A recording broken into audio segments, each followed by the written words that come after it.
La pluie tombait à verse devant la vieille maison de campagne, tambourinant contre le toit comme si elle voulait me mettre en garde. J'y suis restée sur le perron, trempée jusqu'aux os, le froid mordant ma robe d'anniversaire, celle de mes 24 ans. Pour être exact, j'aurais dû faire demi-tour dès que j'ai vu les bras de ma mère croisés à travers le vitrail, ses yeux comme des couteaux.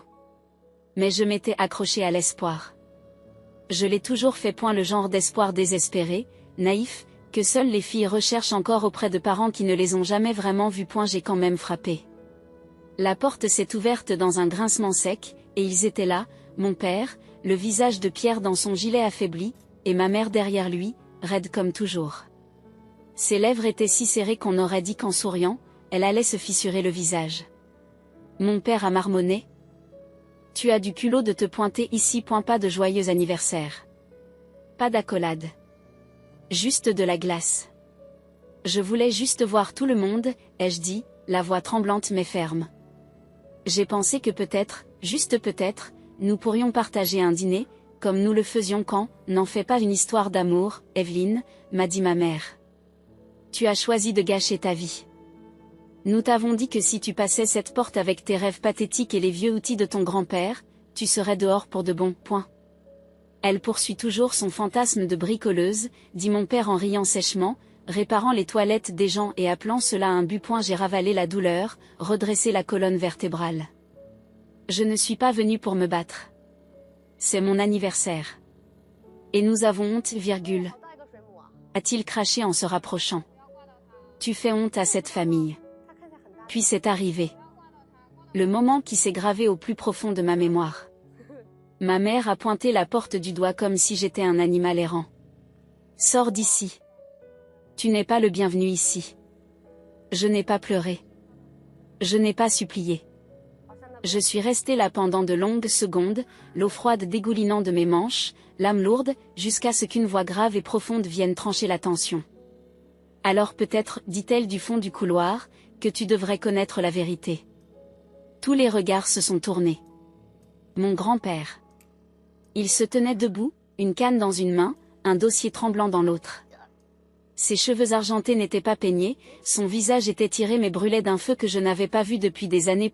Et lorsqu'il s'est avancé, oui, il s'est avancé, il n'a pas boité, le silence a été assourdissant. Vous pensez connaître la honte, dit-il, la voix dure comme le fer.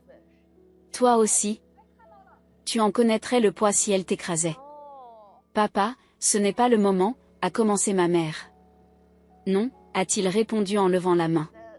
C'est exactement le moment. Parce que j'ai élevé Evelyne quand tu étais trop occupée à assister à des cocktails et à des déjeuners de conseil d'administration. Je lui ai appris ce que signifie le vrai travail.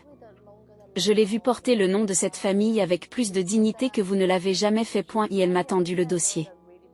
Ouvrez-le, a-t-il dit. Mes doigts ont tremblé lorsque je l'ai ouvert. À l'intérieur se trouvaient des photos jaunies, un acte de naissance avec des signatures inconnues et une lettre. Datée d'une vingtaine d'années. J'ai eu le souffle coupé. Mon cœur battait la chamade, comme s'il voulait s'échapper de ma poitrine. Tu n'es pas leur honte, Evelyne, dit grand-père. Ses yeux s'adoucissant tandis qu'il pose une main sur mon épaule. Tu es leur salut. Mais ils ont passé trop de temps enterrés dans leur ego pour le voir.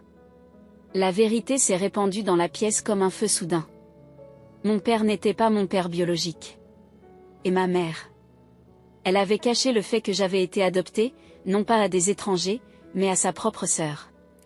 Sa sœur aînée. Ma mère biologique, qui était morte subitement et dont la fille avait été recueillie discrètement par un couple désireux de paraître noble aux yeux de la société. Je n'étais pas seulement une enfant oubliée. J'étais un secret. Un secret dont il prévoyait de se débarrasser dès que je cesserais d'être utile. À ce moment-là, alors que la pluie redoublait d'intensité et que la maison se remplissait de halètements et d'un silence tremblant. La pièce entière a basculé. Je n'étais plus la même fille qui avait frappé à la porte. Et ils n'étaient pas les dieux intouchables que je craignais auparavant. Le dossier tremblait dans mes mains, non plus à cause du froid, mais à cause de quelque chose de plus profond. La rage, le chagrin, la confusion se mêlaient à une pression dans ma poitrine qui m'empêchait de respirer. Je clignai rapidement des yeux, essayant d'assimiler ce que je venais de lire. Le nom de ma vraie mère. Son écriture. Une photo d'elle me tenant dans ses bras. Âgée d'accent grave peine quelques mois, elle souriait comme si le soleil était à elle. J'ai levé les yeux et toute la pièce est devenue silencieuse. Pour une fois, mon père n'avait pas de quoi se moquer. Ma mère avait l'air d'avoir vu un fantôme. Tu l'as gardée secrète, a encore demandé mon grand-père, dont la voix tremblait de fureur. Tu m'as dit que tu l'élèverais comme ta propre fille. Au lieu de cela, tu as enterré son passé comme s'il s'agissait d'un déchet et tu as rempli sa tête de honte.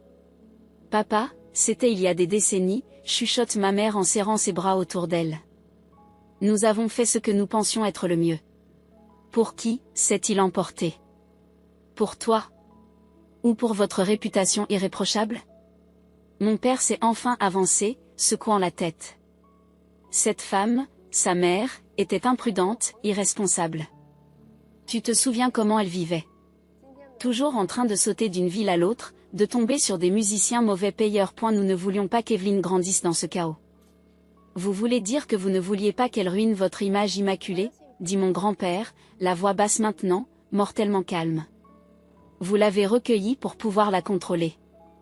Pas pour l'aimer. Ma poitrine se resserra. Tout ce qu'on me reprochait, d'être différente, d'être têtue, de ne jamais m'intégrer. Ce n'était pas parce que j'avais failli à mes devoirs envers toi. C'était parce que je ne t'appartenais pas. Le silence disait tout. J'ai fait un pas en arrière, serrant le dossier contre ma poitrine comme une armure. J'ai levé les yeux vers toi. Murmurai-je en fixant ma mère. Même quand tu insultais mes vêtements. Mes rêves.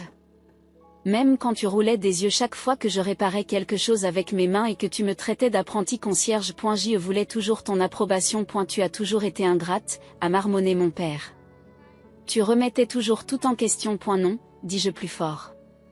J'ai toujours survécu. Ma voix s'est brisée, mais je ne me suis pas laissé abattre. Cette petite fille que tu as élevée comme un accessoire, comme un cas de charité, elle est partie. J'en ai fini de te supplier de me voir. Et pour ce que ça vaut. Aujourd'hui. C'est la dernière fois que je frappe à cette porte. Je me suis tourné vers les escaliers. Mes bottes laissaient des traces humides sur le parquet. Attends. Dis doucement grand-père. Tu ne pars pas seul. Je me suis retourné. Il était déjà en train d'enfiler son manteau, se débattant légèrement avec ses manches, mais refusant toute aide. Tu crois que je vais rester sous ce toit une nuit de plus après ça? J'aurais dû partir il y a des années. Mais j'attendais ce moment. Je t'attendais. Le visage de ma mère se tordit d'incrédulité. Tu quitterais la maison de ta propre fille pour elle? Grand-père se tourne vers elle. Les yeux lourds de déception. J'ai élevé Evelyne avec plus d'amour que tu ne m'as jamais laissé te montrer. Mon cœur s'est fendu en deux.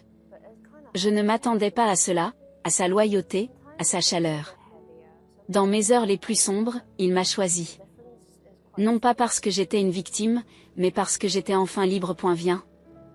Dit-il en faisant un geste vers la porte. Faisons de cet anniversaire un souvenir inoubliable. C'est ainsi que nous sommes sortis sous la pluie. Non pas comme deux parias, mais comme une famille. Nous avons roulé en silence pendant un moment. Le seul bruit était celui de la pluie sur le toit et le soupir occasionnel de grand-père. Il ne m'a pas demandé si j'allais bien. Il le savait mieux que moi. Au lieu de cela, il s'est approché et a allumé le vieux chauffage de son camion déglingué. Tu sais, a-t-il fini par dire. Ta mère, ta vraie mère, n'était pas parfaite. Mais elle était gentille. Sauvage, oui. Mais elle avait une lumière en elle qui attirait les gens. Vous avez cette même lumière, Evelyne. Alors pourquoi me l'ont-ils cachée? Murmurai-je. Pourquoi ont-ils agi comme si j'étais une chose dont il fallait avoir honte? Il a serré le testament plus fort. Parce que les gens n'aiment pas ce qu'ils ne peuvent pas contrôler. Tais-toi. Tu es la fille de ta mère dans tous les sens du terme. J'ai regardé par la fenêtre. Les lumières de la ville passaient comme des étoiles qui s'éteignent. Comment était-elle? J'ai demandé. Et elle a souri doucement. Elle dansait pieds nus dans la cuisine, réparait elle-même sa voiture, chantait des berceuses même quand personne ne l'écoutait. Elle était courageuse dans un monde qui détestait les femmes courageuses. J'ai fermé les yeux et je me suis accroché à cette image. Une version de moi-même dont je n'avais jamais su qu'elle était possible jusqu'à présent. Nous nous sommes arrêtés dans son cottage, juste à l'extérieur de la ville. Rien d'extraordinaire, mais il sentait le pain et la chaleur, et tout ce qui m'avait manqué dans mon enfance. Sur la table se trouvaient 2 boîtes emballées. J'ai attendu toute la journée pour te les donner, dit grand-père. Tu savais que je viendrais? Demandait Dash. Elle a haussé les épaules en riant. Je m'en doutais. L'entêtement est de famille. Je les ai ouvertes une à une. Le premier était un ensemble de vieux outils de charpentier. Polis. Restaurés. Brillants comme de l'or. Ils appartenaient à ta mère, a-t-il dit. Elle voulait que tu les aies un jour. La deuxième boîte contenait quelque chose d'encore plus choquant. Un épais carnet relié en cuir. De l'encre bleue gribouillée à chaque page. Son journal. J'ai passé mes doigts sur la couverture. Je pense, dit doucement grand-père, qu'il est temps que tu te souviennes de qui tu es. Et pour la première fois depuis des années, c'est ce que j'ai fait. Cette nuit-là, je n'ai pas dormi. Non pas parce que je ne pouvais pas, mais parce que je ne voulais pas. Je me suis assise sur le sol du bureau de mon grand-père, pelotonnée sous une couverture de laine, le journal reposant sur mes genoux comme un battement de cœur du passé. Chaque page semblait être sa voix. Comme si je pouvais entendre son rire entre les lignes. Elle écrivait sur moi, sur le fait qu'elle m'avait appelée Evelyne parce que cela signifiait la vie. À quel point elle avait eu peur, mais à quel point elle voulait désespérément que je grandisse libre. Courageuse. Inébranlable. Si jamais elle lit ceci, peut-on lire sur une page, je veux qu'elle sache qu'elle n'a jamais été une erreur. Elle était mon début. Ma raison. J'ai serré le livre contre ma poitrine et j'ai laissé les larmes couler librement. Non pas de tristesse, mais d'une chaleur étrange et inconnue qui enveloppait mon âme comme un souvenir dont je ne savais pas qu'il m'avait manqué. Dans ces pages, j'ai vu la femme que je devais être. Pas une erreur. Pas un fardeau. Pas une honte. Mais un héritage. Le lendemain matin, la lumière du soleil se déversait par les fenêtres, peignant les murs en or. Grand-père était déjà dans la cuisine, en train de faire frire des œufs et de fredonner un vieil AIR. Il m'a tendu une tasse de café avant que je puisse dire un mot. Tu l'as lu, hein, a-t-il demandé, un sourire se dessinant sur ses lèvres. J'ai hoché la tête en saisissant la tasse. Elle m'aimait. Elle m'aimait vraiment. Il s'est appuyé sur le comptoir, les yeux humides mais fiers. C'est vrai. Et tu as le même feu. Tu as juste oublié comment le laisser brûler. J'ai regardé mes mains, rugueuses à force de travailler, de construire, de réparer, de créer. Je veux faire quelque chose de tout cela, ai-je dit doucement. Ne pas me contenter de survivre. Plus maintenant. Je veux construire quelque chose. Quelque chose de bien. Pour elle. Pour moi. Grand-père sourit. Alors, commençons aujourd'hui. Au cours des semaines suivantes, quelque chose a changé en moi. J'ai recommencé à travailler avec grand-père dans son ancien atelier de réparation. Le même atelier où j'avais balayé les sols quand j'étais enfant. Où j'avais appris à changer un carburateur avant même d'avoir mon permis de conduire. Mais maintenant, je ne me contentais pas de réparer des tuyaux qui fuient ou de changer des pneus. Je dessinais des plans. Je dessinais des plans. Je concevais quelque chose de plus grand. J'ai déversé chaque once de douleur, de force et de vérité dans une vision. Un espace communautaire où les jeunes femmes pourraient apprendre des métiers. La menuiserie. La mécanique. La plomberie. La soudure. Des compétences réelles. Des compétences réelles et tangibles. Pour toutes les filles à qui l'on a dit qu'elles n'étaient pas assez nombreuses. Pour toutes les filles dont les rêves ont été rabaissés et enterrés sous la honte familiale. Je l'ai appelé l'atelier de la vie. Grand-père m'a soutenu jusqu'au bout. Il a même hypothéqué son camion pour m'aider à acheter des outils et du matériel. Et d'autres ont suivi. L'instituteur à la retraite du quartier a proposé d'enseigner les mathématiques. Un soudeur qui travaillait avec ma mère s'est présenté un après-midi avec 3 boîtes de ferraille et a dit: j'ai entendu parler de ce que vous faites. Je suis partant. Ce n'était pas facile. Nous avons travaillé tard le soir. On réparait des choses à la lumière des bougies quand il y avait des coupures de courant. Et nous avons mangé beaucoup de sandwichs au beurre de cacahuètes. Mais c'était réel. C'était le mien. Et ça marchait. Jusqu'à ce qu'un matin, je les revois. Mes parents. J'étais dehors, en train de poser des briques avec mes mains quand leur voiture est arrivée. Élégante. Argentée. Trop propre pour cette route poussiéreuse. Ils sont sortis comme s'ils allaient au tribunal. Raides. Répétitif. Sur leur garde. Je n'ai pas bronché. Je ne me suis pas levée. J'ai continué à empiler des briques. Evelyne, dit ma mère, les bras croisés. Nous avons entendu parler de ton projet. Mon père se racle la gorge. On nous a dit que tu utilisais ton nom de famille dans le registre de la ville. Fondation Evelyne Langford pour les femmes de métier. Est-ce vrai? J'ai levé les yeux. Lentement et calmement. Oui. C'est mon nom légal, après tout. Ce nom signifie quelque chose dans cette ville, a-t-il craqué. C'est vrai, ai-je dit en essuyant la sueur de mon front. Et je lui donne une nouvelle signification. Ils m'ont tous les deux regardé, comme si je venais de les gifler. Ce n'est pas pour cela que nous t'avons élevé, dit ma mère, la voix tremblante. Tu t'alignes sur les mécaniciens et les ouvriers. Et pourtant, je suis là. J'ai répondu. Je construis quelque chose qui aide vraiment les gens. Ils sont restés silencieux. Incertains de ce qu'ils devaient dire. J'ai laissé le silence s'étirer jusqu'à ce qu'il devienne inconfortable. Je me suis alors levée, j'ai épousseté mon jean et je me suis approchée de. Vous aviez une fille qui aurait porté votre nom avec fierté. Mais vous étiez trop occupée à être gênée par ce qui la rendait forte. J'ai reculé. Vous n'avez pas besoin de soutenir cela. Vous devez juste vous écarter du chemin. Alors qu'il s'apprêtait à partir, grand-père s'est approché de moi et m'a posé une main sur l'épaule. Tu crois qu'ils le verront un jour? Demandai-je. Il a souri doucement. Peut-être. Mais d'ici là, ça n'aura plus d'importance. Parce que j'en avais fini de vivre pour leur approbation. J'avais ma propre lumière maintenant. Et elle ne faisait que s'éclairer. Le moment où tout a changé n'est pas arrivé avec des trompettes ou une ovation. Il est venu d'une fenêtre fissurée, d'un générateur têtu et d'une petite fille nommée Lily, qui m'a regardé lui scier un pied de chaise cassé comme si c'était de la magie. Elle avait 8 ans, elle était courageuse et silencieuse. Sa mère avait 3 emplois et n'avait toujours pas les moyens de se payer une bonne garderie. Alors Lily nous suivait et s'asseyait dans un coin pendant que nous travaillions. Un jour, elle a tiré sur ma manche. Mademoiselle Evelyne, murmura-t-elle, les filles réparent-elles aussi des choses? Je me suis agenouillée devant elle, je lui ai tendu la clé à molette et je lui ai dit que les filles réparaient tout. Elle m'a souri d'un sourire béant qui m'a coupé l'herbe sous le pied. Et la même semaine, Lily nous a aidés à repeindre le panneau d'entrée de l'atelier de vie avec son écriture tordue. Et cette photo, Lily souriante et sa salopette éclaboussée de peinture, s'est retrouvée sur le bureau d'un journaliste local. L'histoire a d'abord été publiée dans le journal local. Une ancienne fille reniée a construit un centre de compétences pour les filles oubliées.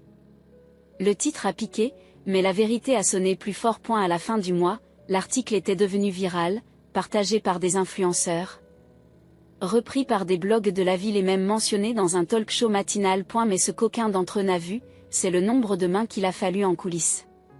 Le grand-père qui reste tard pour vérifier les lignes électriques. Le soudeur âgé qui apprend aux adolescentes à faire jaillir l'étincelle de l'acier avec des mains tremblantes. Les enfants balayant la sciure de bois après chaque cours comme s'il s'agissait de poussière d'or. Un matin, un SUV noir et élégant s'est arrêté sur le parking. Une femme d'une 50aine d'années en est sortie, perle, blazer pressé, une puissance tranquille dans les yeux. Êtes-vous Evelyne Langford, demanda-t-elle, d'une voix calme mais curieuse. J'y suis, elle sourit faiblement. Je m'appelle Nadine Wallace. J'y fais partie d'une fondation privée qui finance des initiatives qui comptent vraiment. Puis-je entrer? Je lui ai fait la visite complète, rien de poli, rien de mis en scène. Juste de vraies personnes? De la vraie sueur et un calendrier rempli de noms et d'espoir. À la fin de la visite, elle s'est tournée vers moi et m'a dit, voilà ce que le monde devrait financer. En quelques semaines, nous avons obtenu des subventions, des équipements, un nouveau toit, de l'électricité qui ne s'éteint pas lorsque le grille-pain est allumé. Mais plus que cette reconnaissance, le conseil municipal a décerné à l'atelier de vie une citation relative à l'impact sur la communauté. Nous avons fait l'objet d'une séquence télévisée juste avant le journal du soir. Je n'oublierai jamais le moment où la caméra a fait un panoramique dans la pièce, sur le visage fier de grand-père, et où le journaliste m'a demandé ce qui m'avait poussé à commencer tout cela. Je n'ai pas scié. On m'a jeté hors de chez moi le jour de mon anniversaire. On m'a dit que j'apportais la honte. Mais la vérité, c'est que la honte ne vient pas de là où vous commencez. Elle vient de l'oubli de qui vous êtes. Et je n'ai jamais oublié. Ce soir-là, alors que j'étais assise sous le porche à côté de grand-père, une voiture familière est arrivée. Mes parents sont sortis lentement, comme si la terre s'était déplacée sous eux et qu'ils ne savaient plus où était leur place. Mon père s'est raclé la gorge. Nous avons vu les nouvelles. Je n'ai pas bougé. J'ai pensé que vous l'aviez fait. Et ma mère avait l'air plus fragile que jamais. Ton nom, il est partout maintenant. Je n'ai pas fait ça pour le nom, ai-je dit à voix basse. Je l'ai fait pour les filles qui n'en ont pas vu. Silence. Puis grand-père s'est levé, s'est approché d'elle et leur a remis le dossier original, celui de cette nuit-là, dans les mains. Lisez-le, a-t-il dit. Chaque mot.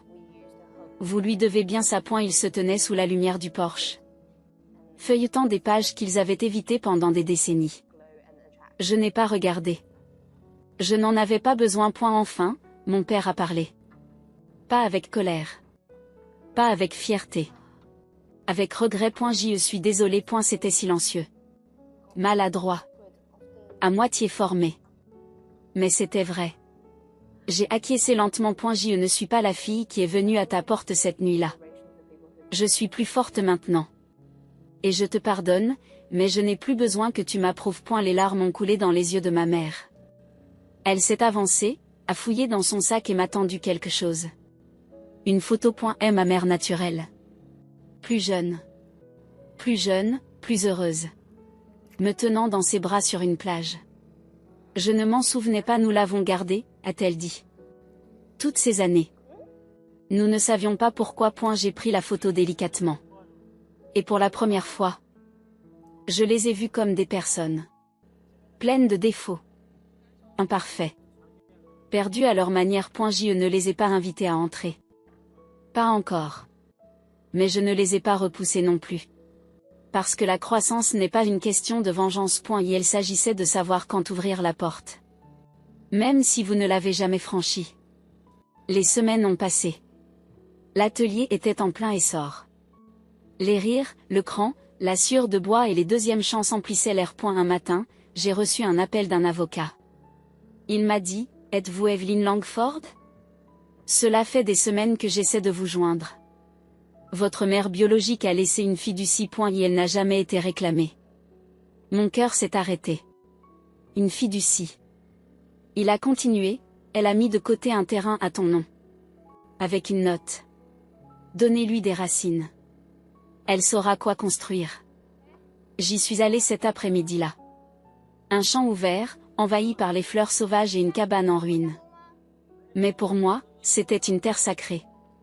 Ce soir-là, j'ai pris une décision. Quelques mois plus tard, nous avons ouvert le Lily Center, nommé d'après la petite fille qui m'a rappelé ce que signifiait être vue. Une deuxième branche de l'atelier de vie. Plus grand. Plus grand. Plus lumineux. Construit sur le terrain que ma mère m'a laissé. Et la cérémonie d'ouverture a attiré une foule nombreuse, dont Lily et sa mère, des représentants de la ville et mes parents. Ils se tenaient à l'arrière. Silencieux. Ils regardaient. Je me suis dirigée vers le micro, le cœur battant. J'ai été jetée par les personnes qui auraient dû me protéger, mais j'ai été élevée dans la gentillesse. Par la vérité. Et aujourd'hui, je suis ici parce que j'ai choisi de ne pas rester brisée. Puis j'ai regardé mon grand-père. Il était rayonnant. Les yeux pleins de larmes. Il ne s'agit pas de vengeance, ai-je dit. Il s'agit d'un héritage. Et alors que la foule applaudissait, j'ai vu mes parents applaudir à leur tour. Pas par fierté, mais par respect. Ils me voyaient enfin. Non pas comme une honte, mais comme une lumière dont ils ne savaient pas qu'ils avaient besoin.